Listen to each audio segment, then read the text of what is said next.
Hello student. आज का हमारा टॉपिक है एटिपिकल रिब्स के फीचर्स, जिसमें सबसे पहले हम फर्स्ट रिब के बारे में डिटेल में समझेंगे। तो चलिए सबसे पहले बात करते हैं इसके आइडेंटिफिकेशन की।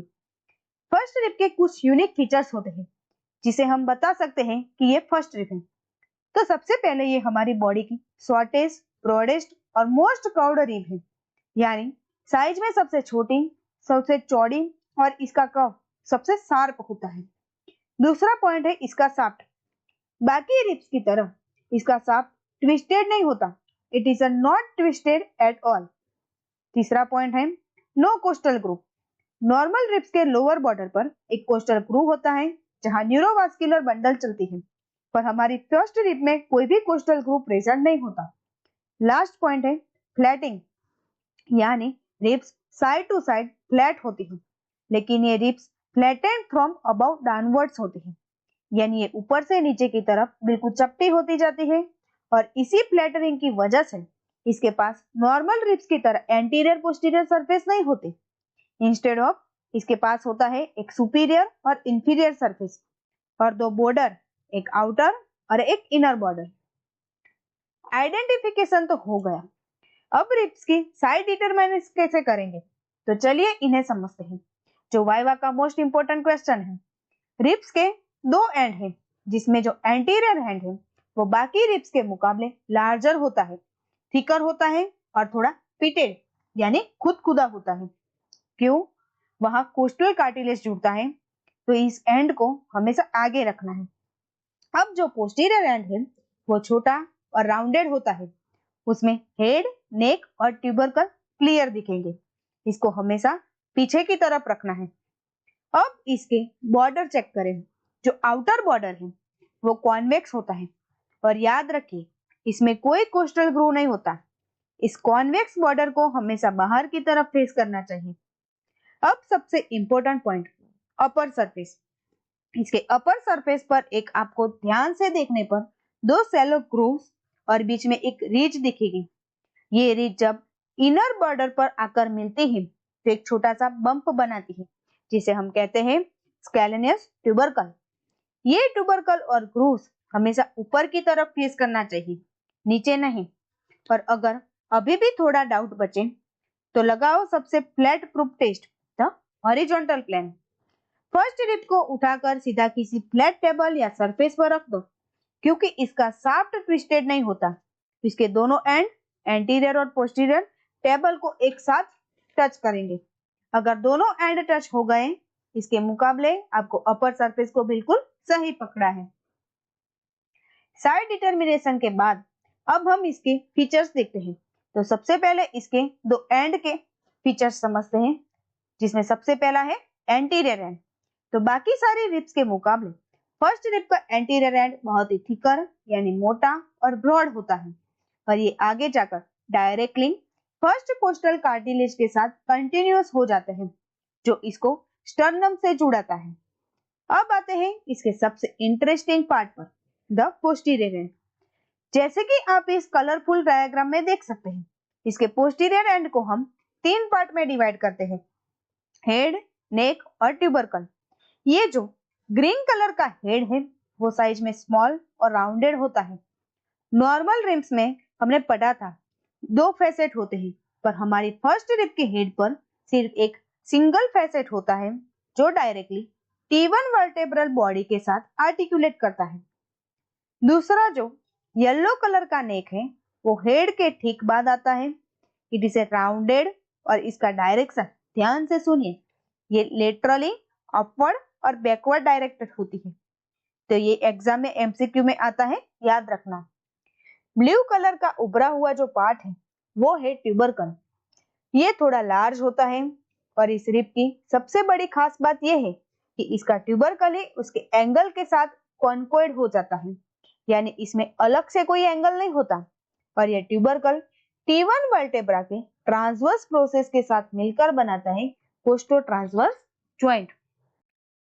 एंड के बाद अब बारी आती है फर्स्ट रिब के सबसे मेन पार्ट की, द शाफ्ट। अगर एग्जाम में एग्जामिनर को आपसे फंसाना हो तो वो डायरेक्टली इसके सरफेस और बॉर्डर से रिलेटेड ऐसी किसी एनाटॉमी के बारे में पूछेगा जो आपको याद रखना होगा। जैसे कि हमने आगे बात करी, इसके पास दो सरफेस है, अपर और लोअर। तो सबसे पहले अपर सरफेस की बात करें तो ये सरफेस सबसे इंपॉर्टेंट है। इसके ऊपर दो शैलो ग्रूव होते हैं जो आपस में सेपरेटेड होते हैं एक छोटे से रिज और बम्प से, जिसे हम कहते हैं स्केलेनस ट्यूबरकल। अब देखते हैं लोअर सरफेस। जब हम इस बॉन्ड को पलटकर नीचे से देखते हैं तो इसका लोअर सरफेस बिल्कुल स्मूथ होता है। और सबसे बड़ा पॉइंट जो आपको वाइवा में बोलना है, बाकी रिब्स की तरह इसमें कोई भी कोस्टल ग्रुप प्रेजेंट नहीं होता। सरफेस के साथ ही इस शाफ्ट के पास दो बॉर्डर भी है, आउटर और इनर बॉर्डर। आउटर बॉर्डर पूरी तरह से कॉन्वेक्स होता है। इसकी एक और खास बात यह है कि ये बिहाइंड यानी पीछे की तरफ थिक होता है और इन फ्रंट आगे आते आते थिन हो जाता है। और इनर बॉर्डर पूरी तरह से कॉनकेव होता है और इसमें बिल्कुल साफ कर्व्ड होता है जो हमारे थोरेसिक इनलेट की बाउंड्री बनाता है। तो समरी क्या रही? अपर सरफेस पर ग्रूव और स्केलेनस ट्यूबरकल है। लोअर सरफेस एकदम स्मूथ है बिना किसी कोस्टल ग्रूव के। अब आते हैं अपर सरफेस पर दो ग्रूव। वहां जो अपने एंटीरियर ग्रूव है वो रिब्स के आगे वाले हिस्से पर है, पास होती है। ये ग्रूव बहुत ही इंपॉर्टेंट है क्योंकि इस लॉक्ड द सबक्लेवियन वेन। याद रखने का आसान तरीका, वेन हमेशा आगे रहती है। अब थोड़ा पीछे आइए पोस्टीरियर ग्रूव की तरफ। ये ग्रूव साइज में थोड़ी प्रोमिनेंट होती है और ये एक नहीं बल्कि दो बहुत ही क्रिटिकल स्ट्रक्चर का स्पेस देती है। पहला ये लॉक करती है सबक्लेवियन आर्टरी को और दूसरा इसी आर्टरी के ठीक पीछे से गुजरता है lower trunk of the brachial plexus. यानी पोस्टीरियर ग्रूव से आर्टरी और नर्व दोनों पास होती है। अब सवाल ये आता है कि इन दोनों ग्रूव्स को आपस में सेपरेट कौन करता है? तो इन दोनों ग्रूव्स के बीच में एक रीज होती है जो इनर बॉर्डर पर आकर बनती है हमारा प्यारा सा स्केलेनस ट्यूबरकल। इस ट्यूबरकल पर कौन सी मसल्स अटैच होती है ये हम आगे पढ़ेंगे। स्टूडेंट, फर्स्ट रिब के शाफ्ट के रिलेशन तो सभी याद कर रहे हैं, लेकिन हम नेक के रिलेशन भी इसी ट्रिक के साथ करेंगे ताकि वाइवा या एमसीक्यू में एक भी मार्क्स कटे नहीं। सबसे पहले हम बात करेंगे उन स्ट्रक्चर की जो फर्स्ट रिब की नेक के एंटीरियरली गुजरते हैं, वो भी मीडियल से लेटरल डायरेक्शन में। इस सीक्वेंस को दिमाग में फिट कर लेना।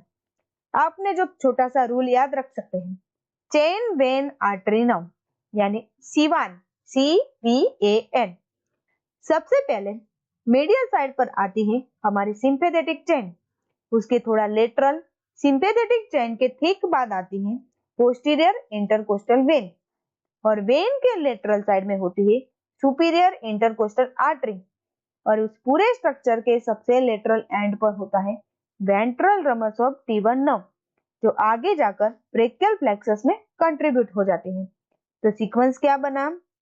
Chain, posterior intercostal when, superior intercostal artery और वेंट्रल रमस ऑफ T1 नर्व। ये जो हो गए सामने के रिलेशन। अब बात करते हैं उन स्ट्रक्चर की जो इस नेक के सुपीरियरली यानी ठीक ऊपर से क्रॉस करते हैं। यहाँ दो मेन स्ट्रक्चर होते हैं। पहला है डीप सर्वाइकल वेसल्स और दूसरा सबसे इंपॉर्टेंट स्ट्रक्चर है 8 सर्वाइकल नर्व का एंटीरियर प्राइमरी रमस जो इस रिब के नेक के ठीक ऊपर से निकलकर नीचे आता है। अगर आपने ये दोनों सेट मीडियल टू लेटरल और सुपीरियर रिलेशन याद कर लिए और उस वाइवा में सही बता दिए तो एग्जामिनर आपसे बहुत इंप्रेस हो जाएगा। रिब्स के फीचर्स को समझने के बाद अब बारी आती है उसके अटैचमेंट की। तो सबसे पहले हम अपर सरफेस के अटैचमेंट को समझते हैं। सबसे पहले सबक्लेवियन मसल्स का ओरिजिन, तो वो स्टार्ट होता है एंटीरियर एंड से। फर्स्ट रिब के एंटीरियर एंड पर जहां कोस्टल कार्टिलेज शुरू होता है वहां से एक छोटी सी मसल्स ओरिजिनेट होती है जिसे हम कहते हैं सबक्लेवियन मसल्स। अब थोड़ा पीछे आइए हमारे सबसे फेवरेट पार्ट पर, स्केलेनस ट्यूबरकल जो कि इनर बॉर्डर पर प्रेजेंट है। इस यूनिक छोटे से ट्यूबरकल पर आकर इंसर्ट होती है हमारे नेक की एक बहुत ही इंपॉर्टेंट मसल्स जिसका नाम है स्केलेनस एंटीरियर। अब स्केलेनस ट्यूबरकल और सबक्लेवियन आर्टरी के ग्रूव के ठीक नीचे शाफ्ट पर एक बड़ा सा इलोंगेटेड रफ एरिया होता है। इस बड़े से खुदकुदे एरिया पर इंसर्ट होती है हमारी नेक की सबसे बड़ी स्केलेनस मसल्स यानी स्कैलेनिस मीडियस। और दोस्तों एक बोनस पॉइंट जो अक्सर बच्चे मिस कर देते हैं, इसी स्कैलेनिस मीडियस के ठीक नीचे और आउटर बॉर्डर के पास से ओरिजिनेट होती है सेरेटस एंटीरियर मसल्स की फर्स्ट डिजिटेशन। अब एक बार पूरे लॉजिक ध्यान से समझें। स्कैलेनिस एंटीरियर आगे अटैच हुई, स्कैलेनिस मीडियस पीछे अटैच हुई, और इन दोनों मसल्स के बीच क्या गुजरा, वहां से हमारी पिछली स्लाइड में पढ़ा था सबक्लेवियन आर्टरी और ब्रेकियल प्लेक्सस।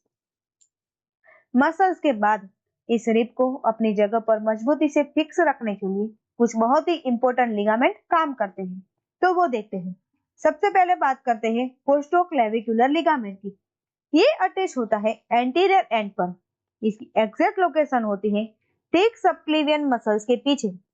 ये लिगामेंट रिब्स को ऊपर क्लेविकल बोन से जोड़कर रखता है ताकि हमारा शोल्डर गर्डल स्टेबल रहे। तो स्टूडेंट, इसके साथ ही हमारे फर्स्ट रिब के डिटेल में उसका स्ट्रक्चर कंप्लीट हुए।